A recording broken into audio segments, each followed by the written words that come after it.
month, we have Majiram, Raghu Tarimeti, Gopal Ponangai, who have put in tremendous efforts to actually put this event together for you guys. Mr. Raghu Tarimeti has lived in DFW area for 17 years and in Frisco for 3 years. He works as a systems engineer in a reputed cyber security defense company, and he's heavily involved in multiple social issues. Namaste friends, thank you for coming on a busy Thursday evening. This seminar is one of the first of its kind. So I am very humbled to have our Frisco police officers here along with John Keating. And I would like each and every one of you here to gain some knowledge before you leave this room on safety precautions. This is our community and it is our responsibility to be safe. Thank you for all coming.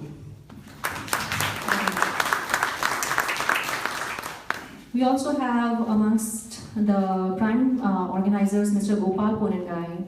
He is a head of delivery and process excellence at Tata Consultancy Services. And of course, he is heavily involved in lots of social issues. And he recently organized a huge successful event, Dance for Cure. Gopal, would you like to? Thanks, Guru. Thanks, everyone. It's great that each and every one of you have taken time on a working day and coming here. So it's I'm sure it's going to be a very valuable evening for each and every one of us. So let's stay tuned. Thank you. Thank you so much, Gopal. Now I would like to call upon the key member of Frisco Indians community who has actually collaborated with each and every member of the community to actually put this together, Mr. Maji Ram. He works for Salesforce and we're like... Thank you, appreciate it. So I'm not going to take a lot of time because I know we got like many important stuff. So living in Frisco for almost close to 2 decades, I want to say who Indians are. That's my opinions, I just want to kind of read it out. So before I do that, today's event, we are going to focus pretty much on the safety, and please be aware that we're not going to discuss any government policies or issues, because we're just going to focus on the Frisco police and what they're actually going to do to prevent any kind of these events in future. So just going back to my experience about Frisco Indians, they don't involve in crime, they are peace-loving, they are multicultural, they are into multiple religions, they're very hardworking. From my experience, they work for corporations, they own businesses, and they're into real estate. They are very easygoing and well-educated. They are very good partners when it comes to channeling. They are very good neighbors. They're students. They're super religious. They're into music. Yes, they're into arts. They do a lot of service for the non-profit organizations. They also volunteer in a lot of activities. They are less involved in the sports from my experience, but that's turning around. They actually contribute to the growth and economy of the city. They're less involved in the city politics, but I can see that they're coming out. And the last thing I want to say is, from all of us here, nothing came easy to us because we had to go through the entire legal process to become a citizen or a permanent resident. Normally our journey typically starts with working for several years on the working visas, and then waiting for many years to get the green card, and then again waiting for many years to get the citizenship. So I just want to end the note by saying that we are one of you and we are Americans. We are not Indian Americans, we are Americans. Thank you.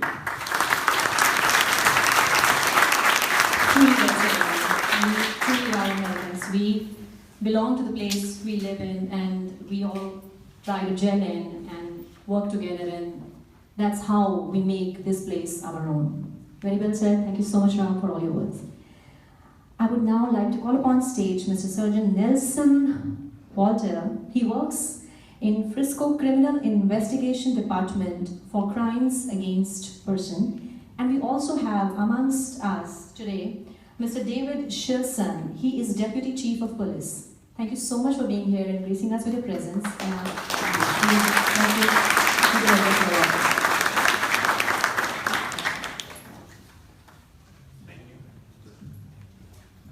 So I first want to say thank you to Sri for inviting me. You know, this is a great opportunity for me to come out and get to know you. And So I wanted to share a little bit about me, just very quickly, and then we'll talk about safety and security. So, as you said, I worked in the Criminal Investigations Division as a sergeant working crimes against persons, and that position is simply a supervisor that supervises the detectives. So currently, as of January, I've come out of that assignment as a lieutenant, and I'm now a watch commander, and your community is on my side of the city. So the reason why I wanted to come here and speak with you and share with you my points of view and my insights is to kind of take ownership of the area that I work in. Because when you are asleep in your homes, I'm driving around your streets.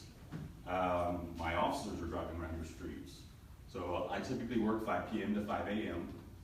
and I'll have business cards up here and you can contact me anytime. So I wanted to get on this topic of safety and security and kind of approach it in a couple contexts. You know, we look at the national picture, and sometimes the national picture is very scary. You know, you see things like Kansas and Washington, and it's very scary, and it's like, what happens here? You know, that's a very good question. It's a very relevant question. So to try to answer that question, I did a little bit of research last night, pulling out our stats, specifically looking at Richwood as just a whole geographical area. And then also, the last few nights that I've worked, I've done different patrols in your neighborhood. I've gone into some of the Indian businesses in our city to observe, to see people, to meet people, but also to observe. And the reason why I do that is because that's what criminals do. When criminals want to do something, when they want to steal from you or hurt you, they first observe. Most of the crimes that I have been involved in investigating, you can see where there's been a buildup or a plan or something to get there. So, and later on I'll talk about some examples that have impacted us here in Frisco versus the national, because when I look at stats for Richwood as a geographical area, I did not see any violent crime.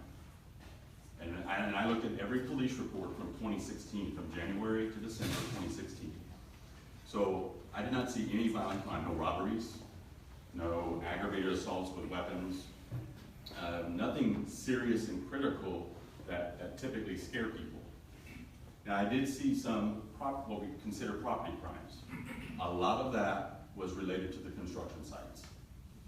People are stealing supplies, you know, and we see this often, and not just Frisco, but quite frankly, anywhere that has a booming area of construction, there is a percentage of loss to theft in those construction areas. But what we don't see is we do not see a correlation between those construction thefts and then violent crime against the residents. Usually, somebody needs those supplies, they're stealing it off this job site, so they take it to another job site and use it. And you will usually see that in two parts. You'll see that in materials. You know, they'll come steal the wood, the shingles, the brick. Or you will see it when the house is in final closeout and they're coming in and stealing the appliances. So that was really the only thing that I saw consistent in 2016 for your neighborhood. And I think that's something to be very happy with to some degree, because it lets you know that you don't have violent crimes going on. I saw one burglary of a vehicle in the reports, and that was a crime of opportunity. It was an unlocked door. Somebody had come, they were here, they were not a resident, they were here to put out flyers, and while they were putting out flyers, somebody came along, opened the back door, and took a bag. So when you look at those on a statistical level, the threat, the danger levels here locally in your community are extremely low. However, it's important, you know, everybody can't stay and live here 24/7. You have to leave, go to work, you have to leave and go to school, you have to travel for family visits or for corporate. So thinking about some things in terms of security and how do you have that safety and security here and how do you transfer that when you're not here. So I personally like to look at security kind of like an onion. And I like to compare security and good security to an onion and bad security to an orange. And the reason why I say that is because if you think about an orange, it only has one layer of protection, the rind. That rind protects the internal fruit from damage, from a lot of pests and so on. However, an onion has multiple layers. If the outside gets damaged, you just peel that back and there's another layer of protection. And that continues on into the onion. So I say that to ask you to think about your personal safety and your security in terms of what layers are you applying to yourselves, to your family, to your homes. This is a very beautiful community, very beautiful homes, nice fencing, nice gates, nice walls. Think of that as your outer layer when you're here. But if you treat that layer like an orange and you don't address inner layers, your vulnerabilities may go up because nothing is absolute. I cannot make you 100% guarantees, but what I can ask you to do is think of these layers.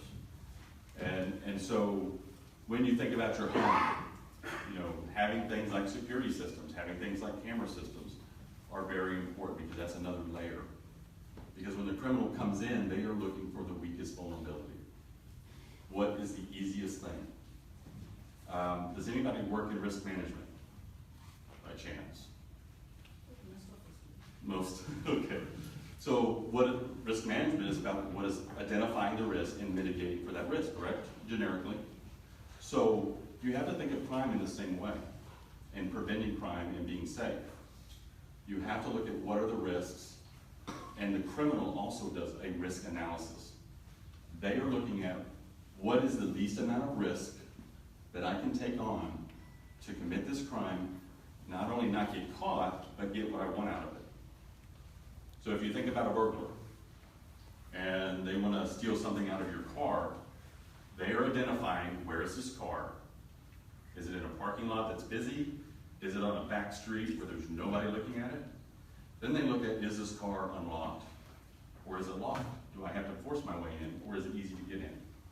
So things like these assessments, the criminal is doing it just like we are.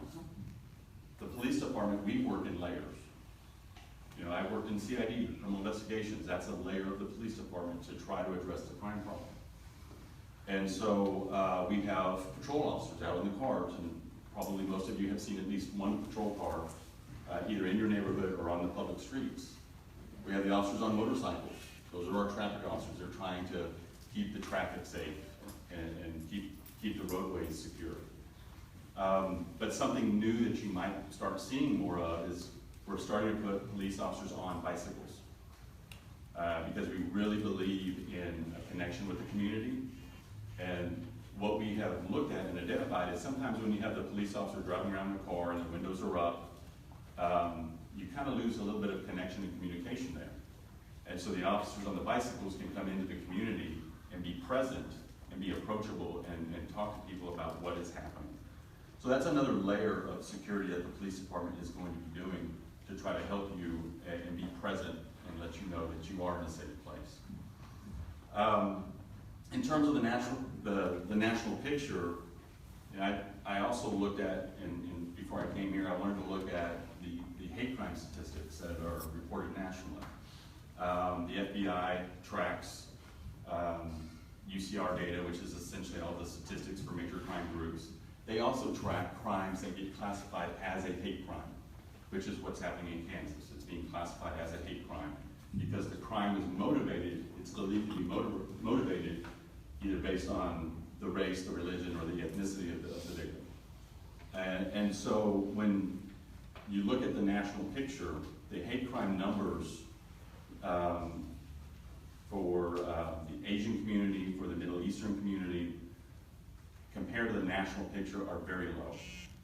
Matter of fact, the #1 category, unfortunately, still nationally, is African Americans. We are also seeing a rise nationally in hate crimes against gender bias and against sexual orientation bias. But the religion and the ethnicity that may impact the Indian community, the Middle Eastern community, Pakistani community, all of these communities, it is nationally very low. Now, you can sometimes take comfort in low statistics, but at the same time, that doesn't mean you let your guard down. It doesn't mean that, okay, nationally, maybe not such a big problem. Frisco is a nice, affluent place. My community is beautiful. That doesn't mean let everything go and let the world go by and don't think about your safety. I kind of think about safety. I talked about the onion and the orange and the layers, but I also look at really 4 critical components of where safety and security matters. And number 1 is I do think about traffic. I do think about operating a motor vehicle on public roadways and the safety and security about that. And this discussion is really not about traffic enforcement or slowing down or distracted drivers, but that's one of 4 categories. When you're thinking of safety and security, you do need to think about how driving impacts safety and security. The other component is property. Frisco enjoys a very low violent crime UCR statistic. Violent crime has happened. However, the rates of it happening is very low when you consider our population size. So, but where we do tend to see spikes is with property crimes, and primarily with the burglaries of motor vehicles. So some very simple things about cars and burglaries is you have to make it more difficult for the burglar because they are looking for the easiest, lowest risk ability. And when we look at our stats and we look at our police reports and we examine why are these burglaries happening, our core response out of that is more times than not, the car is actually unlocked. So we ask and we recommend to increase your safety, your security is lock your locks. Lock the door locks on your car, lock the locks on your house. And you really have to think about balancing convenience. Just running into a store real quick or just running into the post office. I've caught myself doing it. I have a P.O. box over there on Stonebrook, and I'll get off work before I go home and go in and check our P.O. box. And I look around, there's no other cars in the parking lot. I should be okay. And I've done that. And I think everybody has maybe done something similar because it's convenient, and we think about the convenience. But I recommend that you balance convenience with safety and having a safety practice. Because if you do it routinely every time, you will consistently do it every time. If you fall out of that routine and you don't do it as a consistent practice, then you become more vulnerable. The other thing is visibility. Criminals look and assess what's in a vehicle before they burglarize it. I don't know if y'all have seen on our Twitter or our Facebook page, but from time to time you will see some video surveillance from an alley where you see somebody wearing a hood and they walk up to a car, they open it, they steal something, and they walk off. And so we're asking for people for help in trying to identify those people. But what's actually happening in the moment is this person that walked up to that one car just didn't pick that one car. This person is going down several alleys, and they are scanning each car in the alley, and they're looking for potential items of interest. They love electronics, they love money, they love purses, they love wallets. Because the other issue that you have to think about with your safety and security is the third thing I want to mention, is financial. Your financial safety and security is very important, and it's something that sometimes falls off the back when we talk about safety and security. Because when I looked at the police reports from last year, I'm starting to see a little bit more identity theft that's coming out of Richwood, where a resident in Richwood was a victim of either a fraudulent credit card charge or something like that. And we can have a whole discussion. I worked fraud as an investigator, so maybe another time we can have a whole discussion on crime and fraud. But the burglars, they start out in one area and they're trying to get property from you because they want to make money or they want to turn it into money. And then they realize, I've got this wallet and now I have a driver's license and I have a credit card and sometimes I have a blank check. And so these things now transition into a whole different realm.